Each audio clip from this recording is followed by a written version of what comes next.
দর্শক, এইমাত্র ভূমিকম্প হয়েছে। যখন খবরটা পড়ছিলাম শুক্রবার 21শে নভেম্বর 2025 আজ সকালে একটি শক্তিশালী ভূমিকম্পে কেঁপে উঠেছে রাজধানী ঢাকাসহ বাংলাদেশের বিস্তীর্ণ অঞ্চল।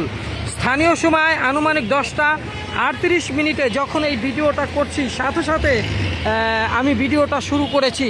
দেখুন, মানুষজন রাস্তাঘাটে নেমে আসছে অলরেডি, এবং এই ভূমিকম্পের তীব্রতায় রাজধানী ঢাকা এবং দেশের অন্যান্য স্থানে আতঙ্ক ছড়িয়ে পড়ে। বহু মানুষ ঘর ও কর্মস্থল ছেড়ে নিচে নেমে আসে, এবং প্রাথমিকভাবে কয়েকটি সংবাদ মাধ্যম ভয়াবহ ভূমিকম্প বলে উল্লেখ করেছে। তবে এখন পর্যন্ত কোনো প্রকার ক্ষয়ক্ষতির তথ্য আসেনি।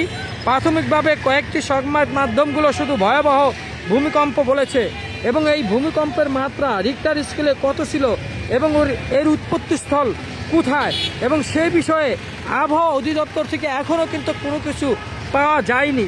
তবে প্রতিক্রিয়া কিন্তু চলছে। তবে অনেক সংবাদ উৎস জানিয়েছে যে ভূমিকম্পটি ঢাকাসহ দেশের বিভিন্ন স্থানে জোরালোভাবে অনুভূত হয়েছে, এবং ভূমিকম্পর পরই বিভিন্ন জায়গায় থেকে ক্ষয়ক্ষতির খবর জানার চেষ্টা করছে। আপনাদের এলাকায় কোনো ক্ষয়ক্ষতি হচ্ছে কিনা সেটা জানান। সময় শুক্রবার 21শে নভেম্বর 10টা 38 মিনিটে এই ভূমিকম্পটি হয়। ব্যাপক ভূমিকম্প অনুভূত হয়েছে কিন্তু এই দেশে।